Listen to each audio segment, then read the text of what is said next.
روایت کئی صحابی روایت کرتے ہیں، لیکن میں ان تمام روایتوں میں اس روایت کا انتخاب کرتا ہوں جس کے راوی مولا علی ہو۔ مولا علی کہتے ہیں کہ ہر صحابی وہ ہے کہ جو ایمان لایا، توفیق دی اللہ نے، ایمان لایا، مگر عمر وہ ہے کہ جس کو اللہ سے رسول نے مانگا ہے۔ عمر کو اللہ کے رسول نے اللہ سے مانگا ہے، اور کیسے مانگا؟ آئیے روایت سنیں۔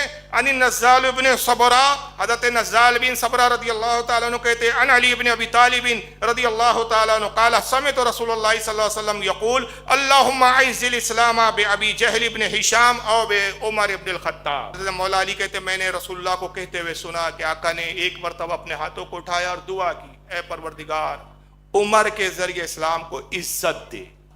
کیا دے؟ جملوں پہ غور کرنا۔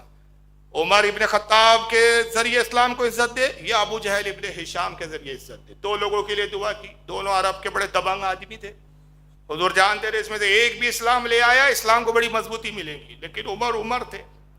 اور اس پر علماء نے بڑا بہترین نقطہ بیان کیا ہے کہ ابو جہل کیوں نہیں ایمان لایا، اس کو توفیق کیوں نہیں ہوئی، عمر کیوں لے آئے؟ دونوں میں ایک بڑا بنیادی فرق تھا۔ حضرت عمر رسول کے دشمن تھے، زمانے جہالت دشمنی تھی ان کو، لیکن گستاخ نہیں تھے۔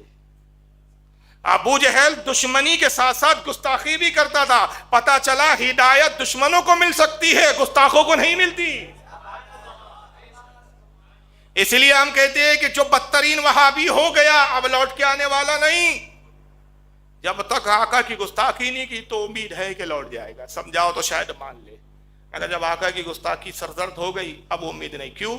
اس کی دو وجہ بتا رہا ہوں۔ ایک تو اعلیٰ حضرت الملفوظ میں کہتے ہیں کہ ان کے بارے میں قرآن ہی نے کہہ دیا کہ لوٹ کے آنے والے نہیں، اور دوسری میں نے ایک روایت پڑھی، میں تو ہل گیا کہ یا اللہ کیا مقام ہے رسول کا، کیا تو نے اپنے محبوب کو اجازت دیا۔ رب فرماتا ہے، امام جلال الدین سیوطی نے الخصائص الکبریٰ میں لکھا اس حدیث کو، اللہ فرماتا ہے حدیث قدسی ہے، حبیب تجھ سے مجھے بڑی محبت ہے، میں تجھ سے اتنی محبت کرتا ہوں، اتنی محبت کرتا ہوں، کائنات میں تجھ سے زیادہ مجھے کسی سے محبت نہیں۔ اگر کوئی میری بھی گستاخی کر دے مگر کوئی اچھا عمل کرے تو میں راضی ہو جاتا ہوں اور اس کو ہدایت دے دیتا ہوں، لیکن اے حبیب تجھ سے میں اتنی محبت کرتا ہوں کہ جو تیری گستاخی کرتا ہے قیامت تک کے لیے میں توبہ کے دروازے اس پر بند کر دیتا ہوں۔ تیرا گستاخ نہیں بخشوں گا، میں اپنا گستاخ بخش سکتا ہوں، توفیق دے سکتا ہوں، ہدایت دے سکتا ہوں، تیرے گستاخ کو ہدایت اور توفیق نہیں دوں گا۔ اتنی محبت ہے حبیب تجھ سے کہ اس کے لیے میں گمراہیت جہنم مقدر کر دیتا ہوں۔